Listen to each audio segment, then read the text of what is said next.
All right, all right. Good evening, good evening. Welcome back to R2C. It is Monday, Monday, Monday. I am your host, Quita Quee. Welcome to your mid-month fill up. So today, hold on a second. We're having some issues over in on Facebook, huh? Facebook, y'all let me know if y'all can't see me. If so, I will have to add later. Hey, Latrice, how are you, love? Hi, LaShonda.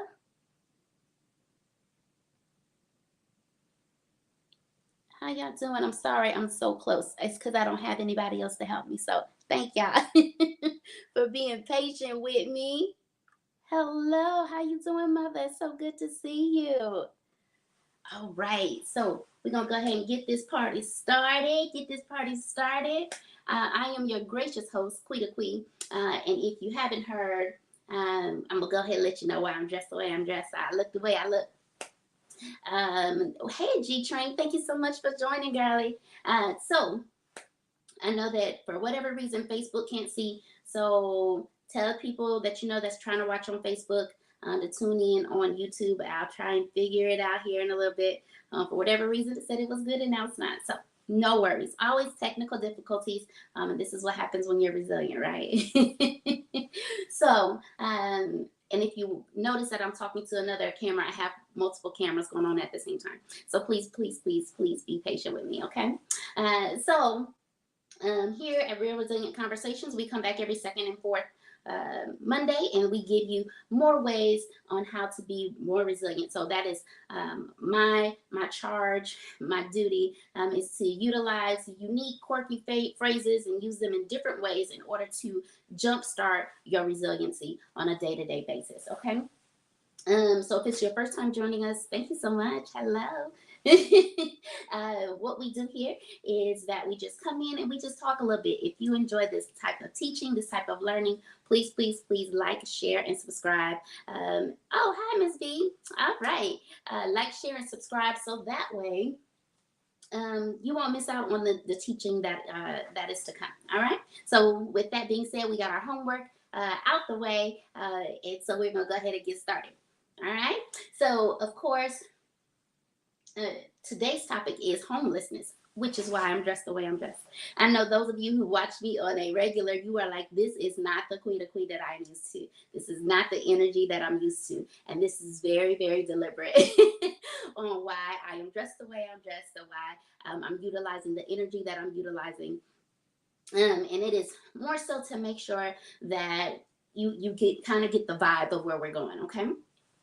So, for those of you that are new here, my bi-weekly returnees, please join on in and let them know how we do. What we do is that I ask a question, you put it down there in the comment section so I can let everybody know what's going on. Hey, Mom, sorry, I don't know what's going on with Facebook, but thank you so much for jumping on YouTube because I don't know why Facebook all of a sudden is having difficulties connecting. No time to worry about Facebook. We will worry about that afterwards. So, today's topic is homelessness, and this is part one of homelessness. So, for the month of September, we're going to be talking about homelessness. Of course, I only come on twice a month, so then the second half will be a little bit more in depth. Okay, fair enough. All right, housekeeping's out the way. Y'all ready to go ahead and get started? All right, all right. So, when you think of homelessness, what do you think it has to do with resiliency? In your mind, what are you thinking? You're like, homelessness, resiliency, Quita, they just don't seem to go together, right? And when you are thinking of being homeless, or you're thinking of the homeless people that you see, do you feel like you identify with them in some way, shape, form, or fashion? And the reason that I ask is because there is a form of homelessness in an area of your life that may or may not be exposed. And so my job today is my assignment, excuse me, is to empower you with that knowledge, so that way you can make a decision on how to become a more resilient you.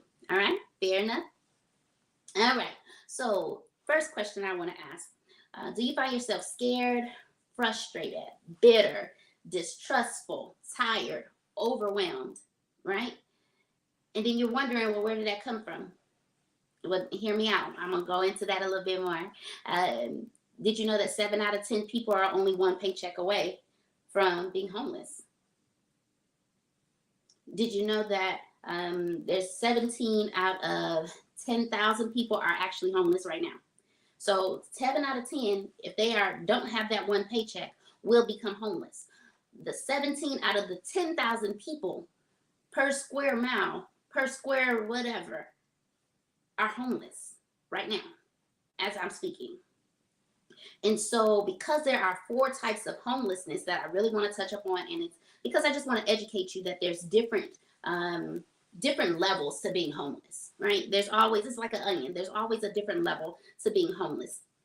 And so the first one would be the transitional homelessness. Transitional homelessness is they sleep in their car, they might sleep outside, they still have a job, but it's a piece of a job, right? It's usually due to, or they could have lost their job or their career. Their career may have been letting people go. They have a health condition that doesn't allow them to work. They got divorced and they were kicked out of their house. Domestic abuse, natural disaster, crisis, right? I'm so sorry, Instagram. I did not put you on do not disturb. So I apologize. With that being said, they usually can find a home within a year. Those are your transitional homelessness people. Those are the homeless people that are just going through a rough patch in their life. And until they can find someone, or until they get their funds up in order to get to where they need to be, they are homeless. Usually it's just for a temporary stint. So now they understand what it means to sleep in their car for a month or 6 months, or go into a restroom and wash up at a Burger King, right? And I'm telling you this because I have been that person, right? I slept in my car for a month. I was active duty, and I just kept thinking, this cannot be life, right? This cannot be my life. I was active duty Air Force, wasn't making enough. E5 in the Air Force was not making enough money to take care of a house that I owned in Virginia, and then didn't have enough money to move anywhere because it was right after Christmas. The guy that I was dating at the time, we lived together for a short stint. He got a wild hair up his tail, and he was like, why are you still in my house? Get out. What else could I say? And when you are thinking about people that have been homeless, you don't think they look like somebody that you know, right? You homeless? Nah, not you, girl, right? And then you're thinking about, there are people that have what we call episode homelessness.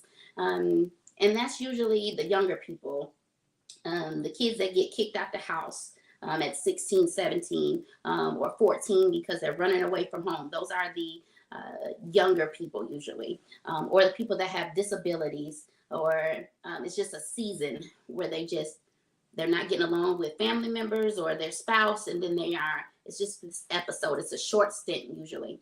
Those are the people that are going through minimum wage jobs, but they have a episode of like 3 times a year. 3 times a year they're homeless. They might get someone that allows them to stay with them, or they may go back home and then their spouse beats on them again, so they get back out the house, or their parents beat on them again, so they move back out the house. So these are episodes of homelessness, right? Usually 3 times a year. The next will be what we're used to seeing is the chronic homelessness. These are usually for the older community, so the people in your 40s, 50s, 60s, 70s that are out there in the street. This accounts for about 17% of the community that you see that are homeless. Okay, the chronic homelessness is usually for or it usually is due to them having disabling conditions. Mental health is a big one. Addiction is a big one. And it usually results in them sleeping in their cars, in parks, at shelters, wherever they can sleep, right? However, there is one that I don't think enough people talk about, and that would be the hidden homelessness. So those are the people that sleep on your couches. Those are the people that borrow a room for a month. Those are the people that don't have a permanent address to where they're staying, but they don't have a place of their own. These are the hidden people, or the hidden people that are going through a homeless situation. They're in temporary hotels for 6 months. They're in boarding houses. They're in, like I said, the homeless shelter, right? So when you're talking about those people, those are the hidden homeless people, right? So where are you in your life right now that you feel like it points to a area that you feel like, I think I fall under one of these areas of homelessness? And you're like, well, no, I still got a house. I still have a place to lay my head every night. However, homelessness does not look like what you're thinking. Oh, goodness. And I think over here for, what are you? The iPad volume's up. I'm sorry. And so, goodness, sorry, distracted. Squirrel moment. What area in your life right now do you feel like you're going through a transition time, a chronic time, an episode time, or even a hidden time in your life? There is an area, there is a person, there is a situation that you are homeless in. Does that make sense? And so when you are talking about it, a lot of people are hiding it. When they are hidden, they're trying to hide it. They don't want people to know that they have a situation going on. They don't want people to know that they're homeless. They're going to try and hold it together, right? But then you see the rips in their jacket, right? You see that they're just trying to, they found a wig in the trash can. They just wanted to try and look presentable so they can, with the couple dollars they got, they can go in McDonald's and get them something to eat. The couple dollars they got, they can actually get a room for the night. Do y'all know that when I was homeless and I was staying in my car, I was asking my mom, can you just send me whatever you can send me so I can just have one night, maybe 2 nights to lay in a bed?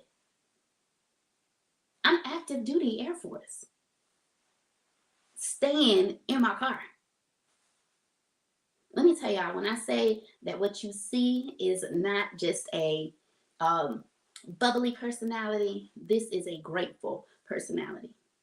This is a person who has been through some stuff, but I don't look like what I've been through. You understand what I'm saying? And because the homeless are the people that are fighting, they're fighting an uphill battle to protect the one thing that they have left. You know what that is? That's their sense of self, their sense of who they are, because they have been battling. Well, now I have nowhere to stay. People don't even acknowledge me when I come through. They shun me away. Do you feel like that in your life, where people are shunning you away? That they see you, but they don't see you? Do you feel homeless? Right? And usually people become homeless for the things that we are going through right now, right? Affordable housing, foreclosure on a home that they had, unemployment, poverty, traumatic experience, trauma. I'm sorry, I said that already.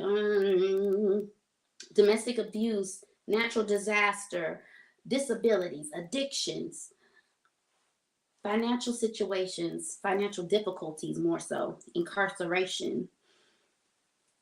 You're changing your family status. Now you're divorced. Your spouse said, okay, and this is my house, get out. Where are you to go? Being accommodated in the family that said they were going to take you in, and now they tell you have to sleep on the floor next to the rats and roaches, right? I want you to understand that most of the people that you see that are homeless, 40% of them are military vets. I'm a military vet. 45% of them are mentally ill. People that have PTSD are considered mentally ill. 25% of them come from domestic abuse. I'm a survivor of domestic abuse. You understand what I'm saying? 25% of them were in foster care. They grew outside of foster care. They had nowhere to go. 58% of them don't know where their next meal is coming from. Right? 5% of them are children that have left their home and they have nowhere to go. 5%. There are children that are 6, 7, 8 living on the streets right now because they were in an abusive household and they would rather live on the streets than live where they were staying. You understand what I'm saying? 50% of them are women and children. 25% of them were abused physically or sexually as children. I've been there too. When I tell y'all that I am so transparent with y'all, I like to be what they call in the church honest, open, and transparent. I have nothing to hide from you. Know why? Because my purpose is to empower you with truth. My purpose is to empower you with the opportunity to grow. Okay. And whenever you're thinking about, well, why don't they just go to a shelter, right? And the things that are supposed to protect them are the shelters. But the shelters are not a safe place either. Hey, Jazzy, sorry, I missed you. The shelters are not a safe place either. The shelters are chaotic. It's dirty. They have to worry about if somebody is, like we say, packing. But if they got a shank, it's a dangerous environment. They have rigid schedules. If you're not there, you don't have a place to lay your head. You usually have to share a bathroom with 10 to 25 people. So your shower, your toilets, 10 to 25 people. Don't let you had ate something bad and now your stomach is upset. You have to wait in line, right? Now you got people in there. You have mothers with children. Children are upset. So now you're not getting a good night's sleep. You got, like I said, mothers with children, people with mental and physical disabilities. You got thieves, perverts. Hear me when I say, because now you got to worry about the human vultures going through you and your stuff. You and your stuff. Human vultures. You hear what I'm saying? Once again, they would rather be on the streets than to be in the shelter, the place that they should be calling home. Do you feel like there is a place in your life where you are homeless? Those living in the streets, they're guarding the only thing, like I said, is their personal freedom. They feel like it's disabling, it's demoralizing. They're depressed. Why? Because they're embarrassed. They're humiliated. They don't even know. They don't even know who's gonna, give them $1 or a quarter, or right. They just like, I just need a little bit. And there are some people that are scammers, right? Don't get me wrong. There's some people out here that's living better than you and me. I get it. And this is their full-time job, is to stand outside and beg. I get it. But they would rather sleep on those that are really homeless, would rather sleep on the ground, sleep in their car, sleep at the park, sleep under a bridge, sleep under a halfway made tent before they go to this place that they were supposed to call home. You understand what I'm saying? So I really want you to think. I really want you to think of a place, a person, a situation that you were supposed to feel safe with, and you no longer do. Now you kind of close up a little bit. You understand? Let's start with the emotional homeless part, right? Emotional homelessness is usually a lack of sense of worth. It's your purpose feels like it's no longer there. Your belonging You have no sense of belonging, right? And that's a human need, right? For emotional homelessness, you're talking about a lack of loving, caring, protective environment. When the person that you're with doesn't make you feel protected, when the place that you're supposed to lay your head does not feel protected, you would rather be homeless. Emotional homelessness leads to what? Anxiety, fear, depression, and sleeplessness, because you can't sleep because you have to watch. Your paranoia is in overdrive. Now you have substance abuse, PTSD, panic attacks, right? Paranoia. Now you're thinking about unaliving yourself because it just seems like it will be better. I've been there too. Tried it multiple times, and yet God still seen fit to keep me here, to be able to deliver this message. Y'all, I am not telling you nothing I have not been through. You hear me? Let's talk about real quick, because I know my time is short, relational homelessness. What's relational homelessness? You got a relationship, you got friends, however, you don't feel like you belong in that relationship. You don't feel like you belong in that family. You like, hey, God, I think you dropped me off at the wrong family, because these people don't make me feel loved. I know that you are loved, but they don't know that. They don't know how to be that. Right? Right. Okay. And I'm sorry I haven't been able to add y'all messages in. I'm seeing it though. Sorry. I don't even know how else to do it. So whenever you're talking about relational homelessness, you got weak family ties or a lack of ties at all, right? Family complex and breaks, your family situation now it's complex, or y'all have a breakup, like you get a separation or a divorce, and now your kids they don't know how to feel. Now they're having issues at school. You're having issues at work because now you're fighting with your spouse, right? Family circumstances where you become a widow or your child becomes an orphan. I'm trying to tell y'all, if your child has been taken away from you, you've lost a spouse, all of these things affect who you become and how you feel about being homeless, right? Social uprootedness. All of a sudden, now they gentrified your area. Now, all of a sudden, you're getting kicked out of where you've been living all of your life, and now you have nowhere to go.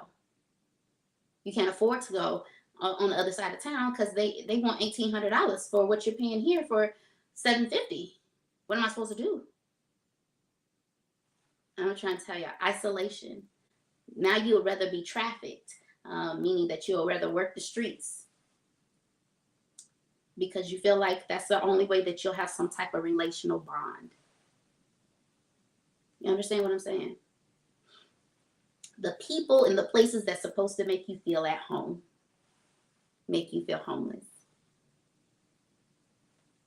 You have to start to think of areas that you identify with, right? Like I told you, I'm a military vet. I've been through what they consider mental illness. I've been through domestic abuse. I have didn't know where my next meal was coming from. I've been sexually abused as a child. I'm a woman. And all of these things, if I lost my paycheck, I am at risk of being homeless. So it could have been me. It could have been you, without clothes or food, nowhere to lay our heads. What stage are you at in your homelessness? Are you at the transitional stage? This is just something that I need to get through. Are you going through an episode in your life where it seems like this situation is coming up? I'm good. I make it out now. A couple months, I'm in another situation, right? 3 times a year, you feel homeless. Or are you at the chronic homeless stage in your life, right? Or are you hiding how you're really feeling? Are you hiding what you're really going through because it just seems easier? Think about that. I really want y'all to come back. So I know I gave y'all a lot of meat to chew on, right? Because homelessness and where you are staying right now at this point in your life is so, so, so important to understand. But you have to be able to acknowledge where you are so you can know how to get out. There are resources available to you. There are people available to you that love you, that support you, that are willing to say, come here. And even on days that y'all don't get along, that's okay. That's okay. You know why? Because the anointing that you have in order to be there is worth it. You have been appointed to make sure that these people have a place to lay their head. You have been appointed to be able to love on them and give them $1 if that's all you have, to give them the change out the bottom of your purse if that's all you have. I want y'all to come back 2 weeks. 2 weeks. I got a little bit more juice. Today we talked about emotional homelessness and relational homelessness. However, we're going to dig into a little bit more deep, right? On part 2. I ain't even going to give y'all the goodness. Just come back. We'll be back on the 25th September. I had to remember what today was. Oh, once again, happy September 11th. I hope everyone had a blessed day. I hope today was a peaceful day for you. But come back. I hope that something I said today, I pray that something I said today help you to jumpstart your resiliency into a better, healthier, more resilient you. So, with that being said, y'all like, share, subscribe, tell somebody else about it. And I love you, love you, love you. I look forward to seeing you all on the 25th of September. Same time, same place with the same space. I love you, love you, love you. I will see y'all soon. All right. Blessings, peace, love, joy, and happiness. I will see y'all soon. Bye.